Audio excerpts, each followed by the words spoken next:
Good morning students. आज के lecture में हम अपना चैप्टर करेंगे, चैप्टर नंबर 6। आगे प्रोसीड। लास्ट में हमने किया था कि प्लास्टिक और प्लास्टिक कितने टाइप के होते हैं। ठीक है, प्लास्टिक के दो टाइप थे, थर्मोसेटिंग और थर्मोप्लास्टिक। तो हमने वो दो पार्ट कंप्लीट किया था। अब अगला जो टॉपिक है उसका नाम है प्लास्टिक कोटिंग। अब देखिए, प्लास्टिक कोटिंग की बात करें तो हमें पता है कि प्लास्टिक कोरिजन को रेजिस्ट करता है। ठीक है, प्लास्टिक पे जंग नहीं लगता। तो क्यों ना हम किसी मेटल के ऊपर प्लास्टिक की कोटिंग कर दें, तो हमारा मेटल सेफ हो जाएगा।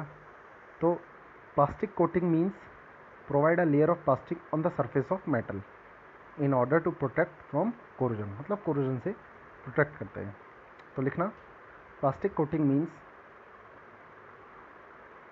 To provide a layer of plastic on any surface of metal.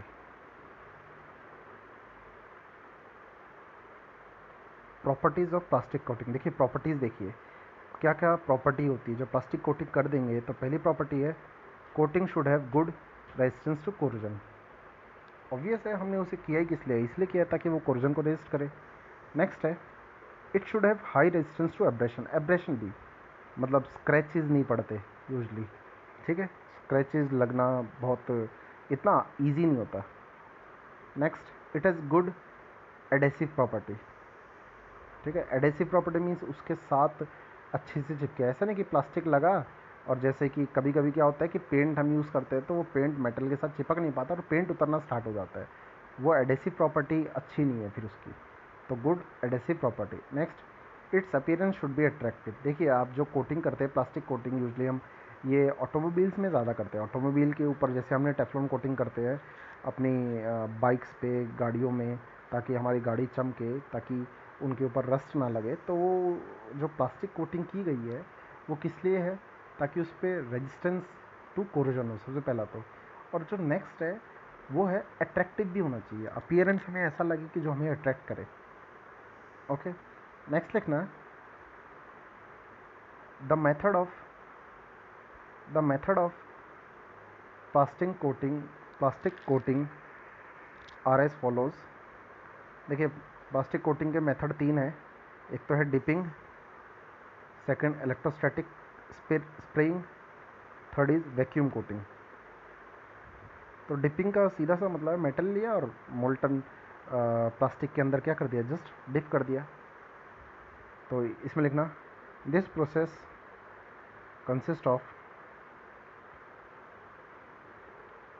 Consist of dipping the cleaned base metal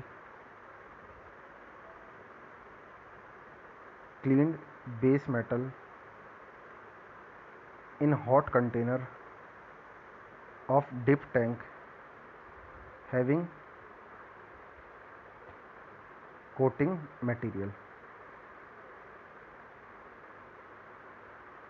okay, मतलब मेटल जो है जिसका कोटिंग करनी है वो यूजुअली किस फॉर्म में है। ये देखिए, मान लेते ये मेटल, ये कंटेनर है, इसके अंदर मेटल आपका लिक्विड स्टेट में है, सॉरी वो कोटिंग जिसकी करनी है वो लिक्विड स्टेट में है।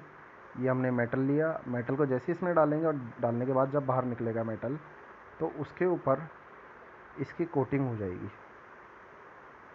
ठीक है, इसको हम बोलते हैं डिप कोटिंग। नेक्स्ट है आपका electrostatic spraying.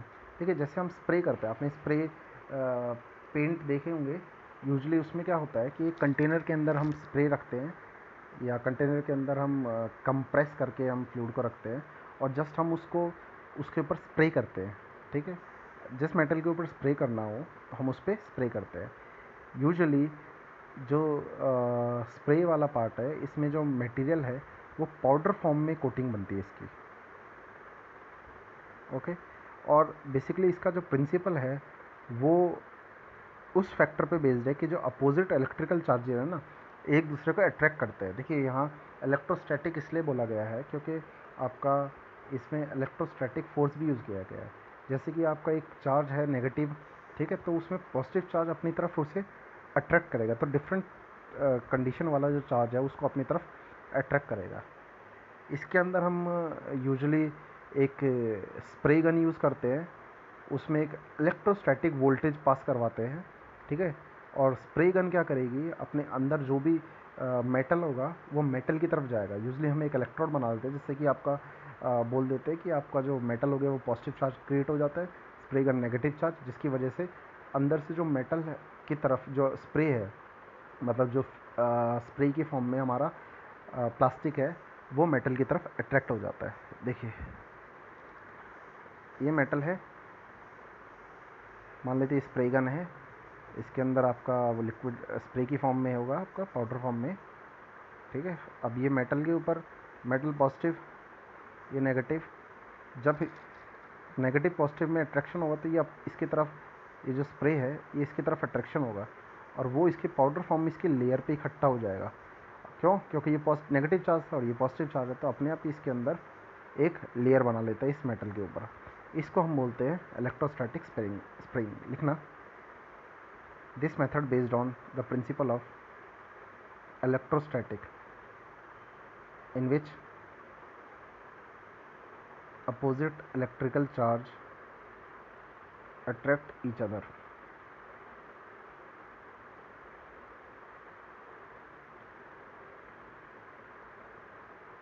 Okay, material to be coated in powder form.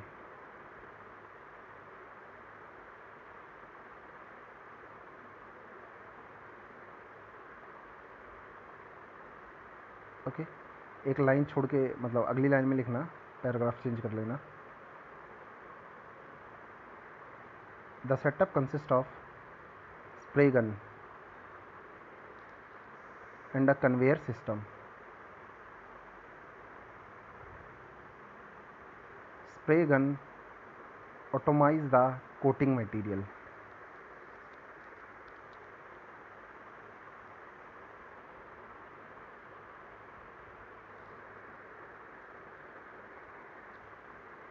Coated material from the spray gun attracted toward the material and coated in the form of powder.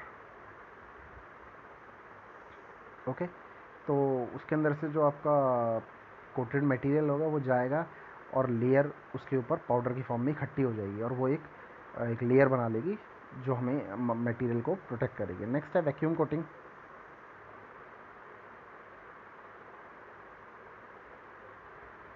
तो इसमें लिखिए, in this method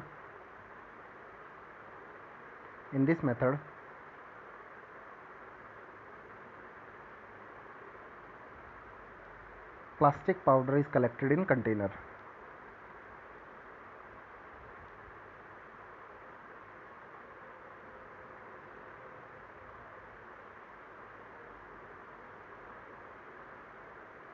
The article to be coated is preheated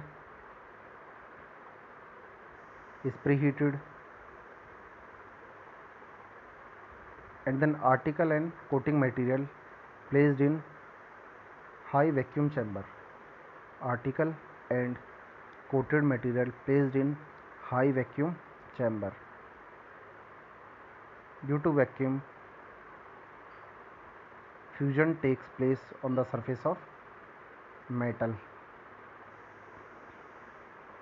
which form a film of coating material.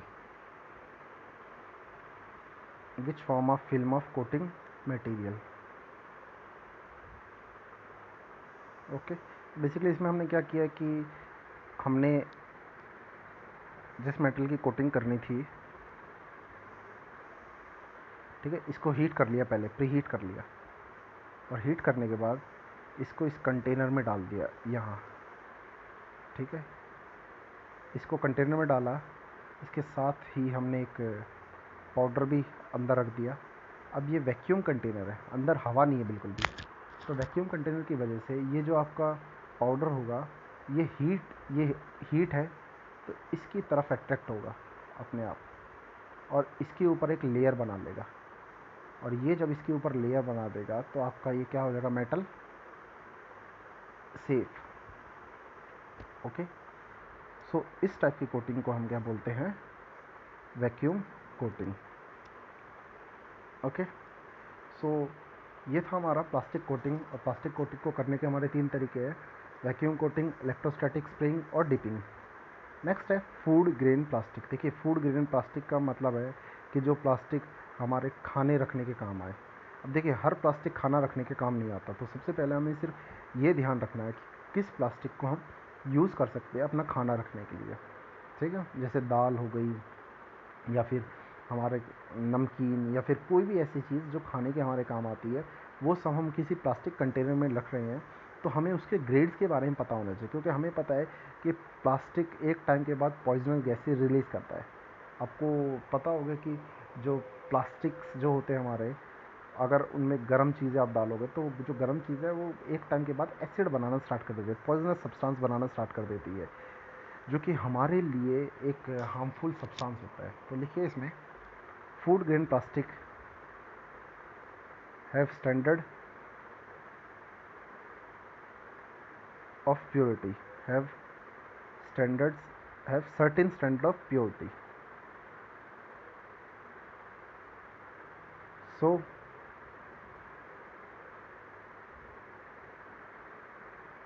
plastic used for storing food, plastic used for storing food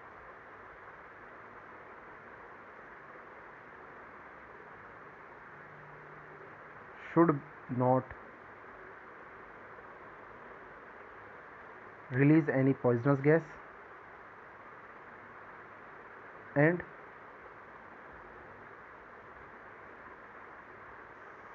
and not harmful to human health. Okay.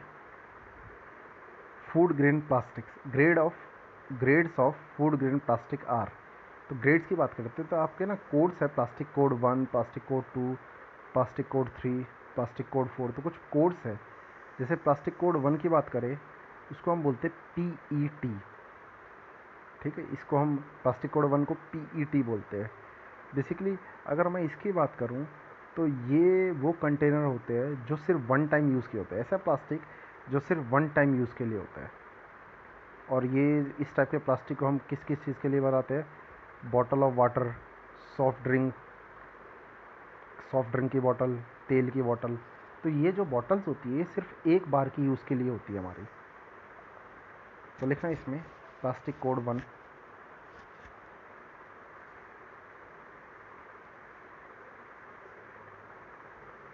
The plastic container with code 1 is called PET और PETE।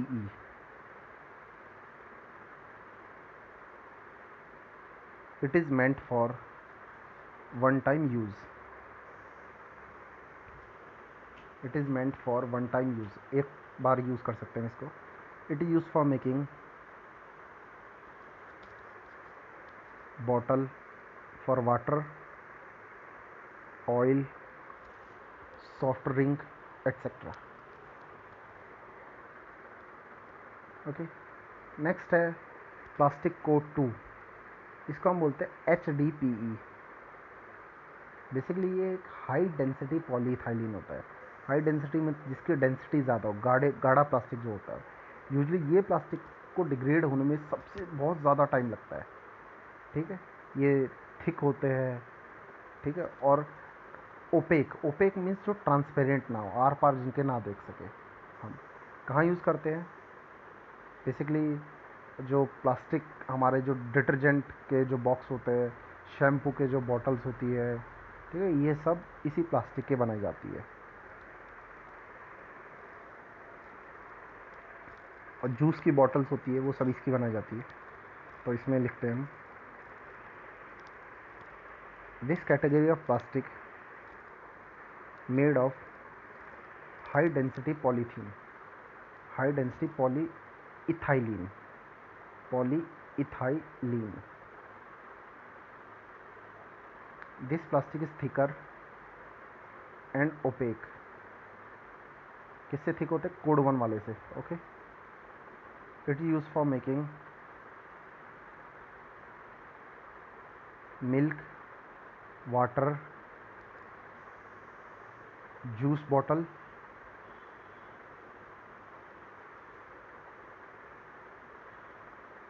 Comma, detergent, shampoo bottle, etcetera. Okay, next है आपका plastic code 4, LDPE plastic. LDPE usually ये देखिए, LDPE means low density polyethylene, HDPE means high density polyethylene, PET means polyethylene terephthalate. Okay, तो low density है इसकी, low density है तो इसका मतलब सॉफ्ट होगा, फ्लेक्सिबल होगा, ठीक है। और हम कहाँ यूज़ करते हैं इसको, जो दूध और जूस के जो कार्टन्स होते हैं ना, वो हम इससे बनाते हैं। और जो आपके गर्म और ठंडे कप जो होते हैं हमारे, फ्रोज़न फूड, वो सब की कवरिंग हम इस प्लास्टिक से करते हैं, ठीक है। जो प्लास्टिक, जो चाय पीने के जो प्लास्टिक्स होते हैं जिसमें चाय के कप होते हैं, वो इसके बने होते हैं। जो फ्रोज़न फूड्स होते हैं वो इसी से हम कवर करते हैं, ठीक है। मिल्क और जूस के जो भी कार्टन्स होते हैं ना, आपके जो भी जूस के कार्टन जिसके अंदर प्लास्टिक यूज़ होता है, रियल का जूस की बात करें तो उसके अंदर जो प्लास्टिक यूज़ होता है वो इसी से ही होता है, क्योंकि ये प्लास्टिक आपका सॉफ्ट और फ्लेक्सिबल है। तो लिखना, this plastic is of low density polyethylene, it is soft and flexible, it is used for making milk and juice carton,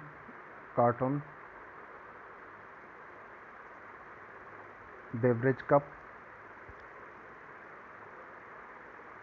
frozen food cover, etc. Okay, next है आपके plastic code 5, PP। PP means polypropylene. अगर मैं इसकी बात करूँ तो ये hard है और फ्लेक्सिबल भी। कहाँ यूज़ करते हैं, आइसक्रीम के जो कंटेनर्स होते हैं, केचप की बोतल हो गए, मेडिसिन बोतल हो गई, या डाइपर्स हो गए, वो सब इसी प्लास्टिक के बनते हैं। तो लिखना, this plastic is made with polypropylene, it is hard and flexible, it is hard and flexible, it is used for making ice cream container, it is used for making ice cream container, ketchup bottle, medicine bottle, etcetera. Okay, तो आपको पता लग गया होगा code 1, code 2, code 4, code 5, 4 type के आपको codes है plastic में, ठीक है। जिनमें जो आपका फर्स्ट की बात करें तो वो वन टाइम यूज़ प्लास्टिक है, जो कि पानी की बोतल, सॉफ्ट ड्रिंक की बोतल, तेल की बोतल जो भी होती है वो सब इसी प्लास्टिक से बनती है। कोड 2 की बात करें तो जो थिकर प्लास्टिक होते हैं, जैसे आपके शैम्पू की बोतल हो गई, ठीक है, आपके जूस की बोतल होती है और डिटर्जेंट की बोतल है, वो सभी की सभी इसी से प्लास्टिक से बनती है। सेकंड, कोड 4 प्लास्टिक की बात करूँ तो यूजुअली आपके मिल्क और जूस के जो कार्टन्स होते हैं, जैसे कि आपको जो कागज़ के दिखाई देते हैं, एक्चुअल में कागज़ नहीं, उनके अंदर भी प्लास्टिक है। रियल का जो आपका क्यूबॉडिकल जो शेप का जो बॉक्स आता है वो इसी का बना होता है। उसके बाद ये कोड 4 और कप बनाने के लिए जो आपके चाय के जो कप होते हैं प्लास्टिक के, वो भी इससे बनते हैं। कोड 5 की बात करें तो आइसक्रीम के कंटेनर, केचप की बोतल, मेडिसिन बॉटल, वो सब इससे बनती है कोड 5, वो प्लास्टिक कोड 5 से। ओके, सो अगला है आपका application in automobile, application of plastic in automobile. देखिए, एप्लीकेशन की बात करें तो ऑटोमोबाइल में है क्या हमारा, कि जो आयरन को अगर यूज़ करें, स्टील को यूज़ करें अगर पूरी ऑटोमोबाइल में, तो हमारा एक नुकसान ये है कि वो हमारे लिए हैवी होगा। अगर वो हमारे लिए हैवी होगा तो होगा क्या कि बाइक या आपका जो कार है, जो भी ऑटोमोबाइल है, वो एवरेज ज़्यादा नहीं देगा, वो फ्यूल कंजप्शन उनमें ज़्यादा होगी, पावर कंजप्शन ज़्यादा होगी। ओके, सो इसीलिए हम ऑटोमोबाइल में भी प्लास्टिक यूज़ कर लेते हैं। दूसरा, अगर मैं परफॉर्मेंस की बात करूं तो परफॉर्मेंस जो प्लास्टिक की जो होगी वो लगभग मेटल के कंपैरिजन में ज़्यादा तो नहीं, बट उससे बहुत ज़्यादा कम भी नहीं होगी। ओके, सो आज की क्लास हम यहीं तक रखते हैं। नेक्स्ट क्लास में हम इस चैप्टर को आगे कंप्लीट करेंगे।